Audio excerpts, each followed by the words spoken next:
They're sold as our personal way of saving the planet. We're building them to make a difference. But the truth of electric vehicles makes a mockery of their sales pitch. To protect our children's future. Environmental devastation. Our workers are dying for electric cars. While back home, an Aussie industry is ruined. You used to have 500, 600, 700 people used to go out to work there. And the government doesn't care. Minister. But look what happens when you call it out. Yeah. You want to do it on camera? Guys. Yeah. Get out of my face, pal. Hello, I'm Michael Usher and welcome to Spotlight.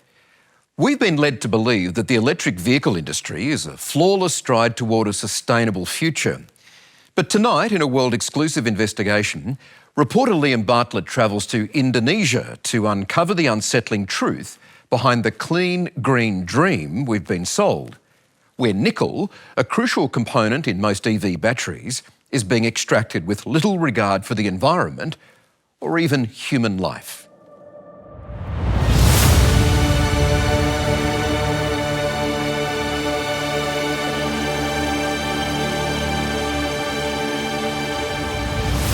Our investigation begins in Bali.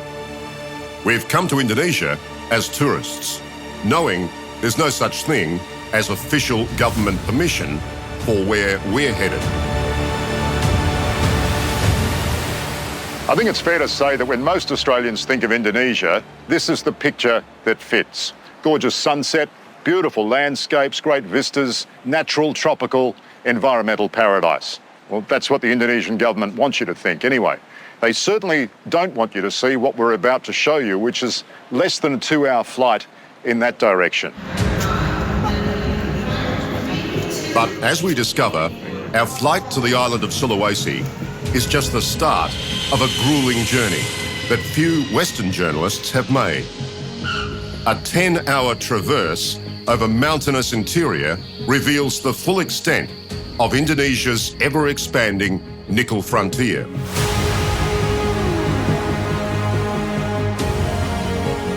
Open-cut mines swallowing kilometre after kilometre of rainforest.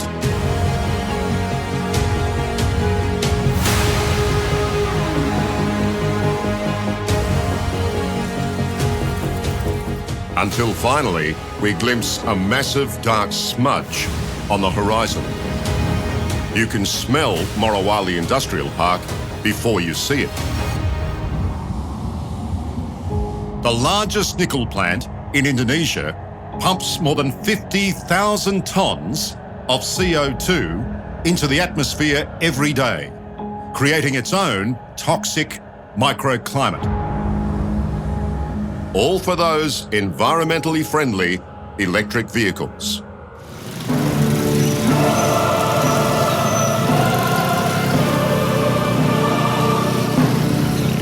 We arrive at dusk, shift change for the workers here. Crammed into trucks and vans and on squadrons of motorbikes. Morowali's more than 90,000 workers are on the move, marching into one of the most dangerous nickel production facilities on Earth.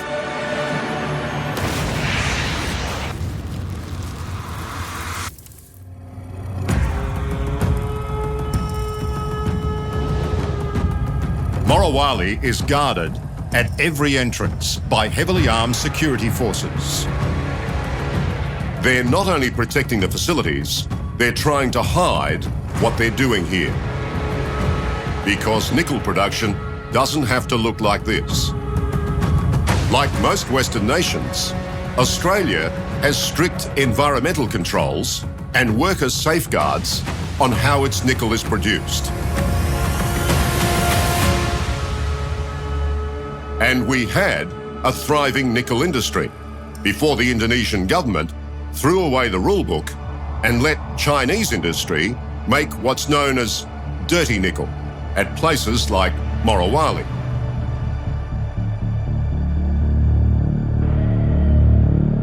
We're determined to expose what the dark heart of the electric vehicle industry looks like on the ground. Well, this is a little bit risky, but we've managed to find a local who is so angry at the way workers are treated here that he's volunteered to try to smuggle us into the heart of the operation. We'll see how we go at security.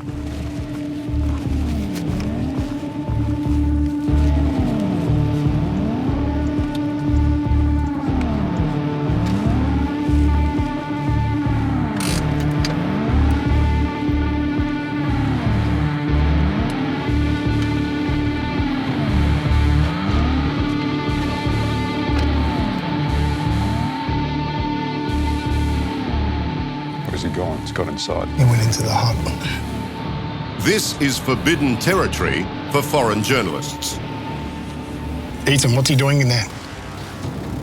He tried to, I think, negotiate with the head of the security. Hey? Not a good signal. What, that he's taking so long? Yeah. We begin to wonder if we can trust what our driver has told us. We need to give him 10 more minutes, that's it. Coming now. He's coming now, he's coming now. Has he got it or not? Oke, Okay. dulu kan ada tadi safety di situ jadi kita nggak bisa. Whatever our friend has told the Chinese guards has worked. This place is big enough already, but it is expanding at the rate of knots. No, there's security here. Just go forward, go forward. Keep going, keep going, keep going, keep going, keep going. Keep going. Pakai helm saya itu.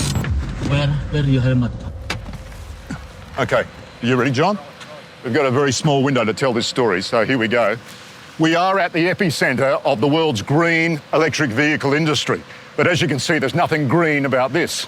This so-called industrial park produces more pollution than the entire Australian nickel industry combined.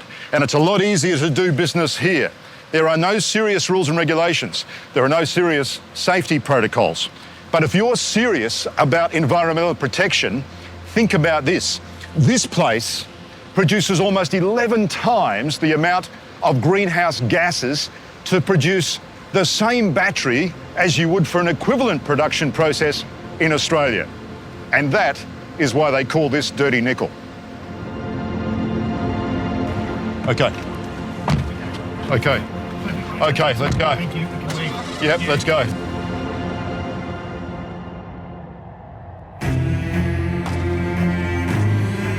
Our footage on the ground and from the air is chilling proof of how Chinese companies are allowed to flout environmental regulations. They've dumped tens of millions of tonnes of waste and pollution, wiping out a once thriving fishing industry that used to provide full employment.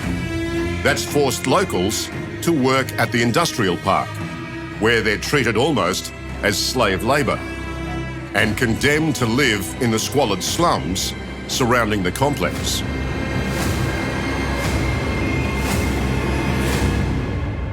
Remember, all this human misery and environmental devastation is directly caused by the electric vehicle industry.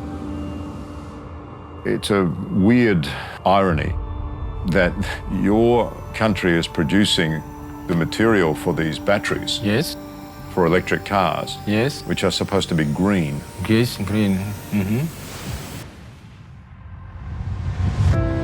At the risk of great personal cost, Professor Aslan Rifki is choosing to publicly criticise the very Indonesian government he works for. An advisor to the Ministry of Fisheries, he says local people are living with the consequences of having the EV industry set up on their doorstep, while we in the West live with a lie. There's people in my country who are buying these electric vehicles who think they are saving the planet. But when I come to your country, it is literally like a living hell there to work and live. Our government, I believe they understand the situation, but they cannot have initiative. They have no effort to save our country, as you said, because they think just how to get money. Is that embarrassing for you as an Indonesian? Of course, embarrassing. That's why I also am very upset and very disappointed.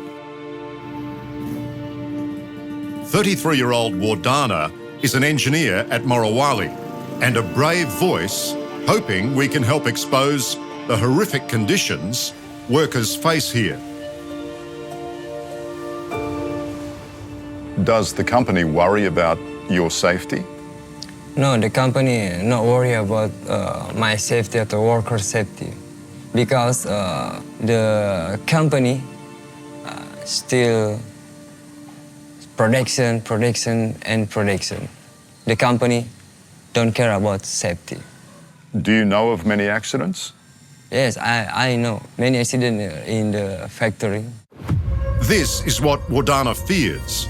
This video shows a worker who's fallen to his death because he wasn't provided a safety harness.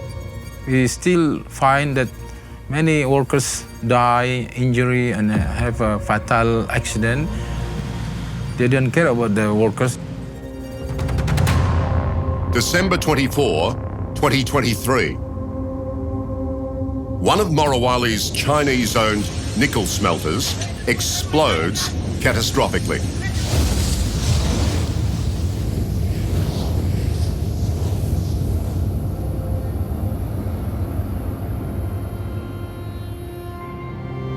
Senyumnya.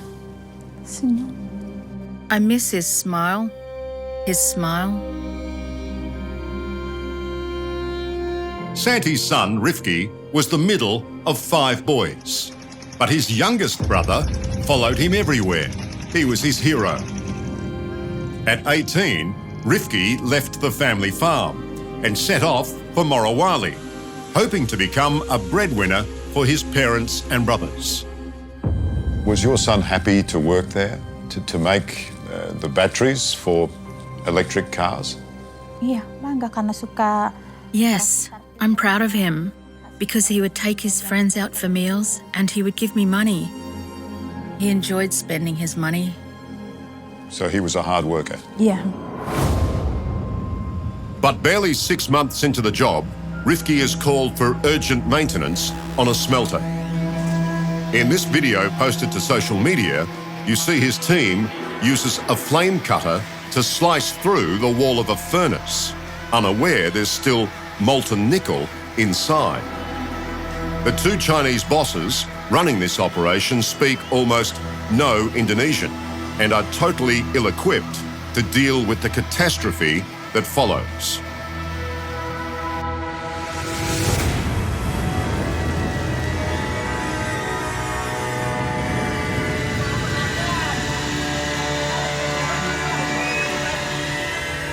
Rifki is one of the 13 workers killed instantly. Another 8 die with horrific burns in hospital.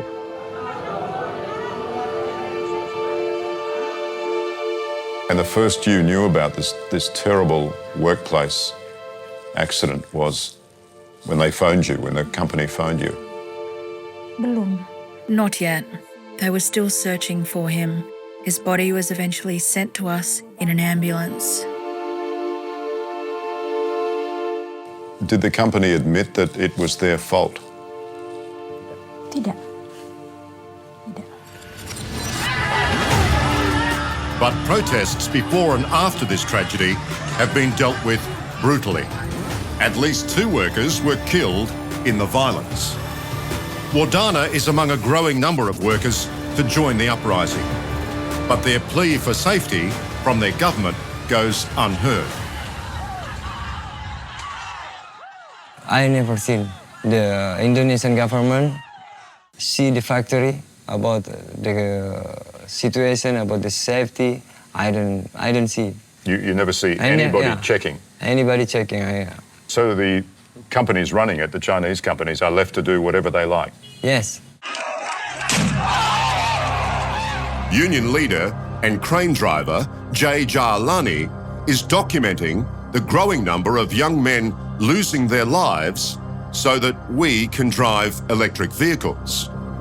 How many accidents, bad accidents, would you have at the industrial park?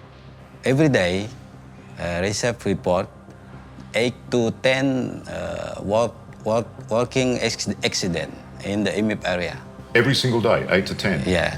And some of them fatal? Yes. Jay receives videos of deadly accidents every week. Last October, a man burned alive in another smelter incident. 12 hours later, Jay was sent this harrowing video of a Chinese worker dying of dehydration. And the night before we arrived at Morowali, this worker broke his back and is now fighting to receive medical treatment from his Chinese employers. If you could make the same money in another job somewhere in Indonesia, would you leave it? Absolutely, I will leave it. I will leave this company because it's very unsafe. Like the environment, like the safety, is very bad. Do all your friends and workmates think the same? Are they also worried? Absolutely worry. All the workers worry about that, about the health, about the accident, all worries. What is your message to the Indonesian government about this nickel industry?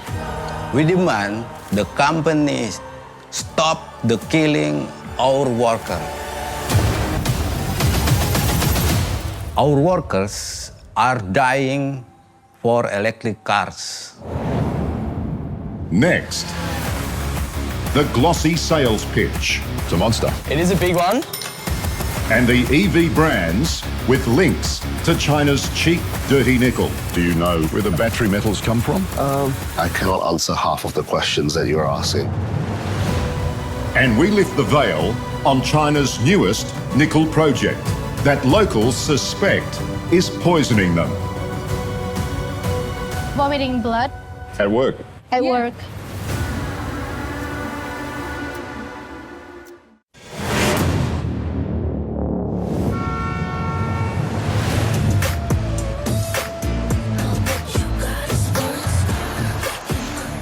The showroom floor of Sydney's marquee EV Expo is worlds away from the inconvenient truth of just how many of these vehicles are made. This is the ultra luxury people mover, full Napa leather with massage function. This is our Deepal SO7. You've got 15.6-inch floating center screen that will actually tilt and present itself to you. You can get up to around 310 kilometers of driving range on this. Very powerful. It does 0 to 100 in 4.5 seconds. 4.5 seconds. 4.5 seconds. Sounds impressive. But as you'll see, there's a high likelihood its battery contains cheap, dirty nickel, produced in horrific conditions by Chinese companies in Indonesia. So this is the GWM Tank 500 Hybrid. It is our 7-seater flagship SUV. It's a monster. It is a big one, but it packs a lot of punch. A lot of car for what you're paying for around 66,490 drive away. But the actual cost to the environment of EVs like these is a lot trickier to establish on the showroom floor. Do you know if GWM use nickel in their batteries from Indonesia? I am not too sure on that, but... GWM has processing plants in Indonesia, don't they? Also not sure on that either. Okay. Yeah. As we rush to embrace electric vehicles, encouraged by generous government rebates in the name of Australia's green energy transition, we're building them to make a difference. I guess you can't really blame the salesman for not knowing the answer to a question that few bother to ask. Would there be anything in the paperwork of the vehicles to tell you where the battery metals come from? I would say so, yeah. I mean, look, I'm head of marketing to begin with, right? And we've started rolling, but yeah. As I said, look, I cannot answer half of the questions that you're asking in terms of battery inside. Australia's second largest EV seller, BYD, claims it no longer uses nickel in their batteries. And what of the other major Chinese EV manufacturers? Well, we reached out to a number, including MG, Great Wall Motors, and Chery. but they remain tight-lipped. Dirty nickel has grown to 70% of the global supply, much of it destined for the EV market. And many of the world's biggest EV makers make no secret about the fact that in order to compete with their Chinese EV rivals, they need to secure cheap, dirty nickel. Names like Tesla, Ford, Hyundai, Volkswagen, and many others. And it comes from places like this. The Weda Bay Industrial Park on remote Halmahera Island, the next stop in our Indonesian investigation.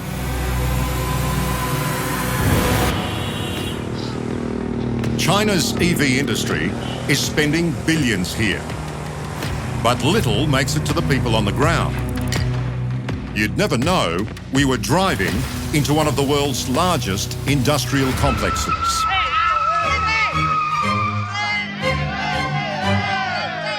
There's only a single road in atrocious conditions, where a simple oil spill creates traffic chaos.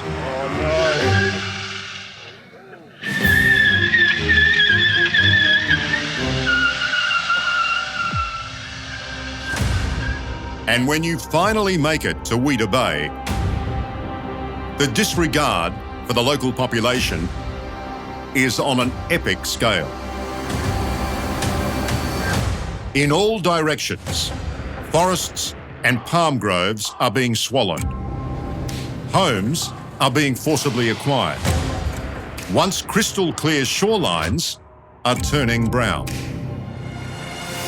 The Indonesian government has even reclassified this toxic waste as non-hazardous, giving companies a free pass to dump nickel slag directly into the villagers' fishing grounds.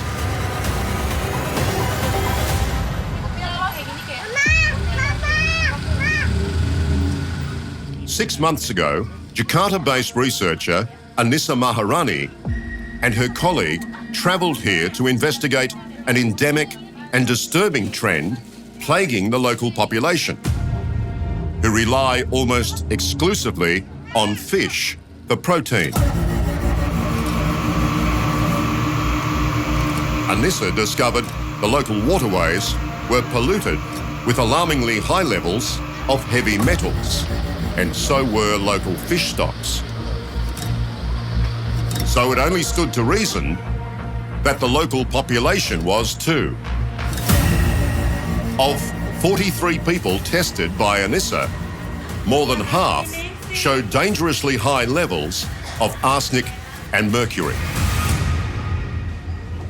So we took your blood last year and we conducted 6 parameters analysis of heavy metals of your blood. Only months ago, Glenn Emmanuel was a happy and healthy 23-year-old who, like many young Indonesian men, travelled from afar for a job in his country's nickel rush. Now he is learning the cost of that decision. And as it turns out, you have a very high level of arsenic in your blood and also a slightly higher level of mercury in your blood. But the one that is very concerning is your arsenic level. It's almost triple of the safe limits.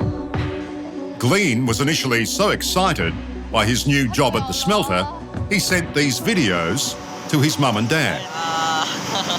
Totally unaware of the deadly fumes he was inhaling. He vomiting blood. He passed out many times in the company. He passed out? Yeah. He passed out. At work? At work. Glenn's condition deteriorated, and the company evacuated him for emergency treatment, flushing his blood to try to remove the heavy metal toxins in his system. He didn't realize that it was blood flushing up until the last 2 treatments, because he was not very conscious around 10 times with blood flushings. And Glenn was not alone. Some of his workmates suffered the same symptoms and treatment. and the company wanted to keep it secret. So he said that when he asked the company what happened to him, he only was given information that something inside of your body was damaged or sick. But then when he asked about the documents about what happened, the company refused to give him. The company refused to give him the medical records. Yeah.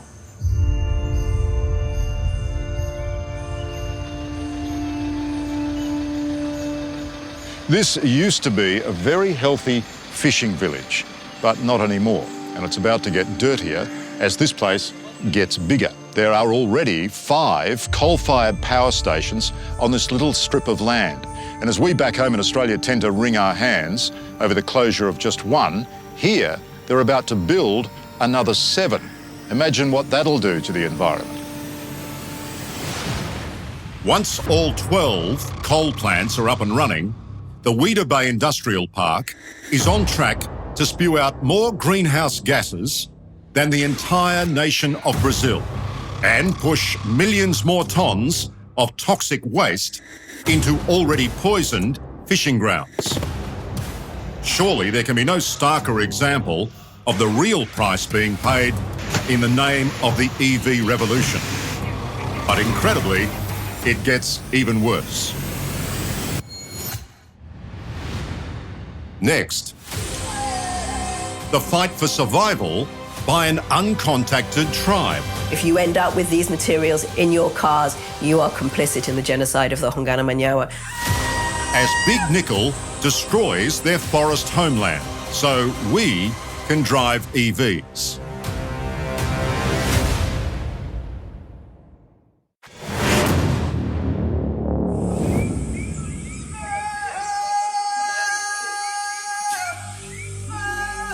It's impossible for them to survive.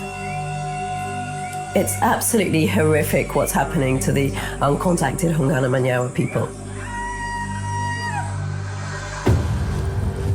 Let's assume that the EV makers and their potential customers would be horrified to know that the Chinese nickel many are using isn't only ruining livelihoods, health, and the environment in Indonesia, it's also risking potential genocide.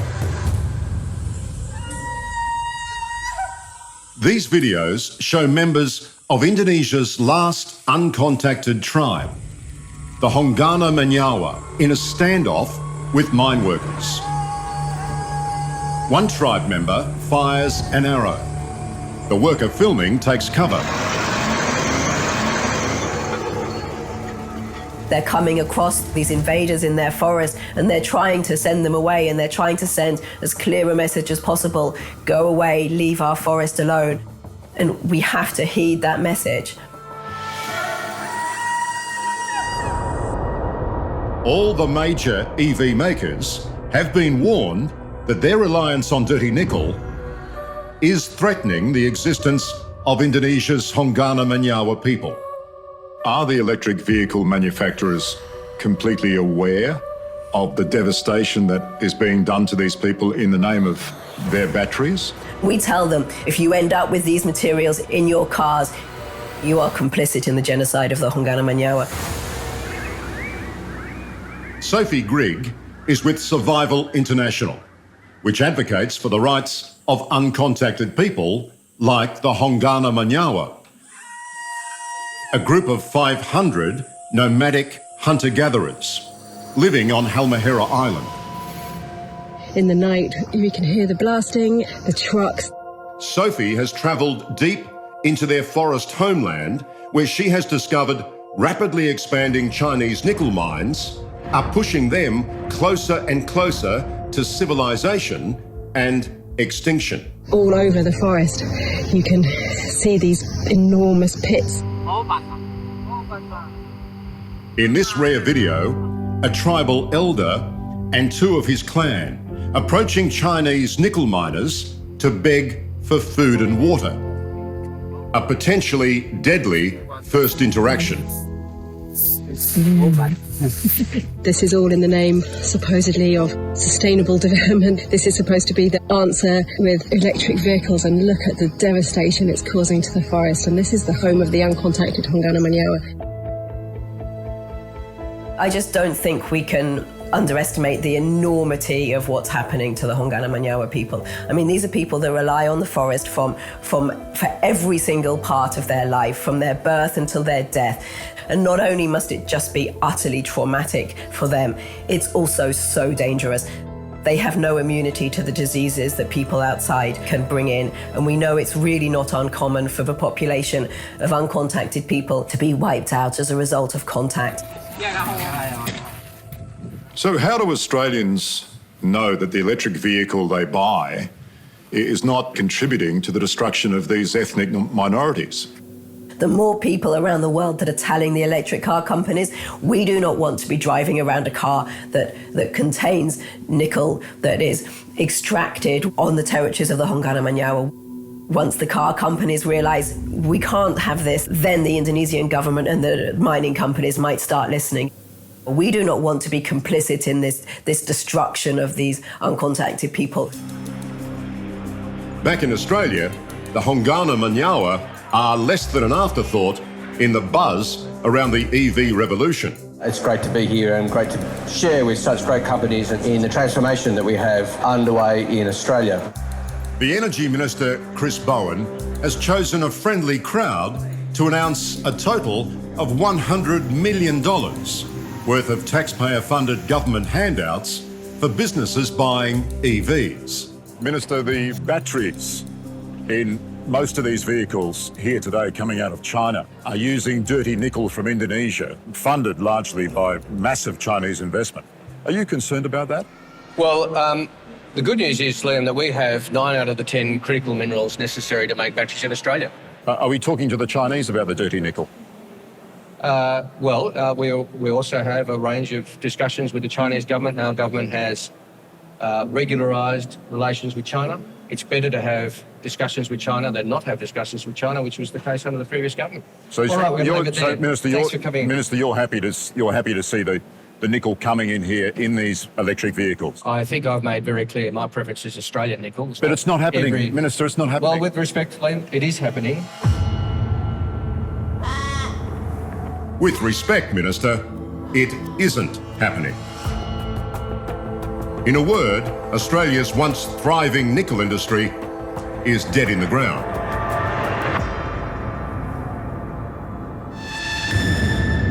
Up next. We pretty much have the best nickel in the world, and we're not operating anywhere. Aussie ghost towns, thanks to dirty nickel. A big operation like this shut down. It's more than sad. It's simply not a level playing field. And the strange outrage of a man calling himself the Electric Viking. Get out of my face, pal. You got in my face. Get out of my face. You got in my face. Who are you? Which umpire are you? Going to achieve anything?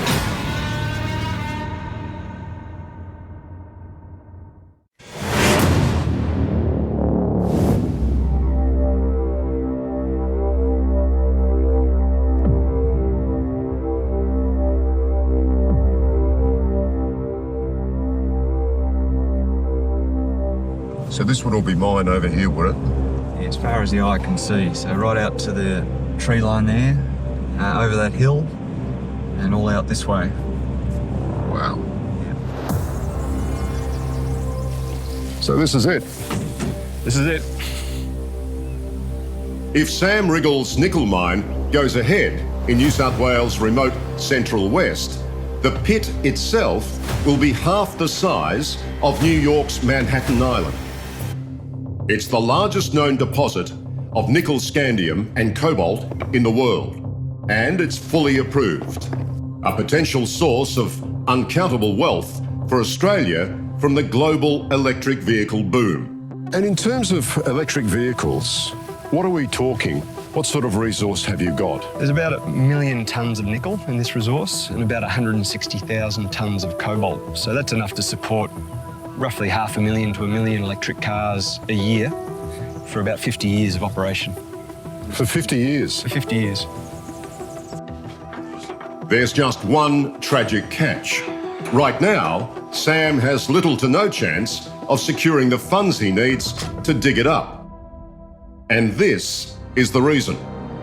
As we've exposed tonight, cheap Chinese dirty nickel, mined in Indonesia and flooding the global market. I've heard some in the mining industry call it crappy nickel. Would that be fair? Yeah, dirty nickel, class 2 nickel, and we associate that with the fact that it just comes not just with high emissions, but the way it's mined, you have to strip a lot of tropical forest to get access to these ore bodies. Rehabilitation doesn't happen particularly well. Most of the processing happens on coastal areas next to fisheries. Communities are impacted and there's huge waste impacts. Despite its terrible environmental impact, EV makers can't get enough dirty nickel, rendering our own clean green nickel worthless. You know, we cannot build the Chinese standards in Australia.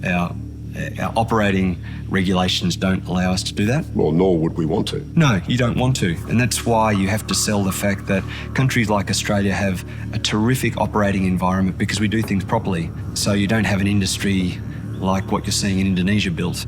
Do you think some people who own and drive an electric vehicle should feel perhaps a little less virtuous, knowing where this stuff is coming from? Well, I think first do your homework to understand where it's come from, but don't believe necessarily that you are solving the world's emissions problems by buying an electric car unless you can verify how the raw materials are produced. Ed Ainscoff's company, Lunon Metals, is a case in point. Its nickel, in this open-cut mine in WA, is now lying idle, all for trying to produce green nickel and keep the environmental promise of electric vehicles. It makes it doubly sad, though, doesn't it, to see a big operation like this shut down when they've spent a fortune trying to be green. Absolutely. It's more than sad. I think it's a strong pause for reflection as to the standards we try and achieve in Australia for the good of the environment and the good of our people and the communities we work in. If other countries aren't reflecting the same standards, well, it's simply not a level playing field. While Ed has some significant gold operations to help his company stay afloat, most of his workforce has joined the 7,000 Australian nickel workers who've lost their jobs as Australia's biggest nickel mines shut down across the country. But it's a massive mine, isn't it? Oh, it certainly is. I mean, you know, each day you used to have 500, 600, 700 people used to go out to work there, you know, so wow. to the numbers we've got now, you know, there's probably only sort of 80 people going out there at the moment. It was only 5 years ago that BHP saw nickel deposits like Leinster Mine in WA as the centre of the EV revolution, pouring $4.7 billion into bringing old mines like Leinster back to full capacity. So determined to produce green nickel, BHP even built this 22,000 panel solar farm to power the mine. Leinster's mayor, Peter Craig, has been a local for 30 years. Morning, Rita. How are you? Good, and yourself? Well, thank you. That's good. He's seen boom and bust, but never a bust like this. Here in Leinster, almost the entire population of about 1,400 work in nickel mining. It's the very definition of a mining town. But now, more than 1 in every 2 families have had to pack up and leave. And the FIFO workers, well, they've been handed a pink slip. The only people flying in these days are the skeleton crews to make sure the local mines don't fall into disrepair. Thanks to all that dirty nickel from our northern neighbour, well, if this place is not a ghost town, it's not far from it. It was a shock to a lot of people. And I think today people are still trying to understand it. To get to a point where we're at now, that, you know, we pretty much have the best nickel in the world and we're not operating anywhere. Doesn't make a lot of sense. Doesn't make sense. How do we get to that point? The Indonesian-Chinese strategy of producing and dumping dirty nickel on the world market is even more perplexing because of a memorandum of understanding that our government signed with Indonesia in 2023. Minister for Industry, Ed Husic, celebrated the deal, designed to help each other's nickel industries. But it seems to have gone nowhere. Minister Husic now refuses an interview. But Energy Minister Chris Bowen offered his own explanation at an EV expo. But we have this memorandum of understanding, your government signed it just over 12 months ago with Indonesia for what you called mutually beneficial cooperation on the supply of these EV minerals, including nickel. I mean, I don't see too much mutual benefit. I don't see any cooperation. Well, obviously, there's nothing wrong with mutually beneficial cooperation if you can achieve it. Now, there's a new government in Indonesia. We will work with them as best we can to ensure that any developments here are in our mutual best interest. Yeah, but Minister, what does the memorandum of understanding mean? Well, there's a range of memorandums of understanding with different countries which all apply in different ways. If it's not in Australia's best interest at any particular time, then nothing would happen under the MOU. It's not much of an answer, given the crisis facing our homegrown nickel industry thanks to Indonesia and China, and the spin around EVs driving our green future. But the Minister wasn't taking any more questions. This show you've just opened, Minister. Excuse me, no. Minister, the show you've just opened is full of Chinese vehicles. I'm hearing a very good go. Minister, can we sit down another time If you ask, I'll consider it. Well, I'm asking now.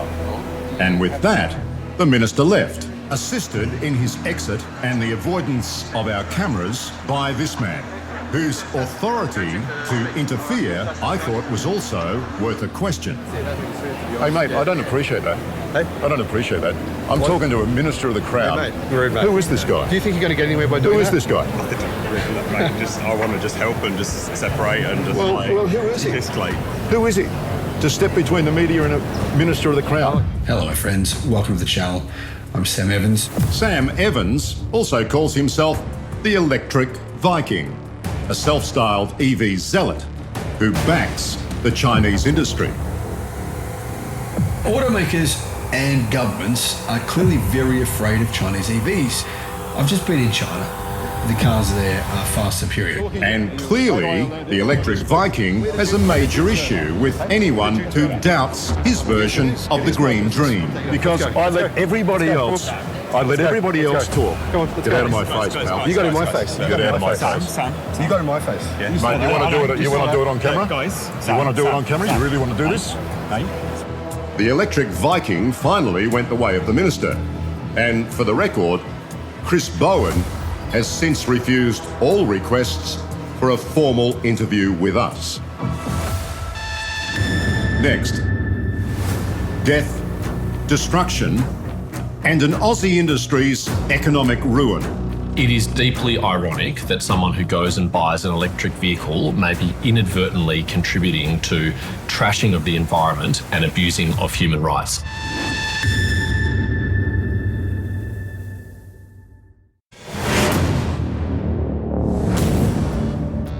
Environmental destruction, human devastation, and Australia's multi-billion-dollar nickel industry in ruins.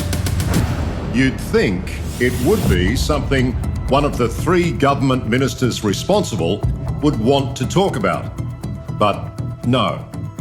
Chris Bowen, Madeleine King, and Ed Husic all refused to be interviewed. So we turn to the shadow Home Affairs Minister, Senator James Paterson, for some answers. Senator, Indonesia's dumping of all this dirty nickel with the financial support of the Chinese, doesn't it make a mockery of this memorandum of understanding that it signed with our federal government? Well, the Chinese people have a government which ruthlessly stands up for their interests. We need an Australian government that ruthlessly stands up for ours. when you have the Chinese government strategically dominating key sectors like nickel with extensive subsidies and other support, they are putting enormous pressure on other industries all around the world, including in Australia and including in the nickel industry. But all these ministers have gone missing, Senator. Why all the silence and secrecy? Well, Ed Husic, Madeleine King and Chris Bowen running from scrutiny from your program speaks to their cowardice and their failure to stand up for their industries and our country. It is their job to protect Australian jobs, and they've failed to do that. And they should explain why it is that they think it's appropriate in their highly paid jobs that they can't front up and answer basic questions about this serious issue which threatens 7,000 Australian jobs in the nickel industry. What do you think about the safety regulations or the complete lack thereof? What do you think about the environmental pollution? It's pretty hard seeing those pictures to be virtuous about driving an electric vehicle, isn't it? It is deeply ironic that someone who goes and buys an electric vehicle may be inadvertently contributing to trashing of the environment and abusing of human rights. I think most EV buyers in Australia would have no idea that they're contributing to that with their purchase, and they have a right to know what is happening, as your program will show them, and they should be concerned about that, and all Australians should be concerned about it. The whole point of buying an EV is to help the environment, but if you're damaging the environment in the process, it's a pretty self-defeating exercise. We spent months investigating the links between EV manufacturers and dirty nickel and reached out to all the major EV makers mentioned in tonight's story for a response. Some were forthcoming, many were not. You can read their full statements on our website. The link is on your screen. Thanks so much for your company here on Spotlight. Good night.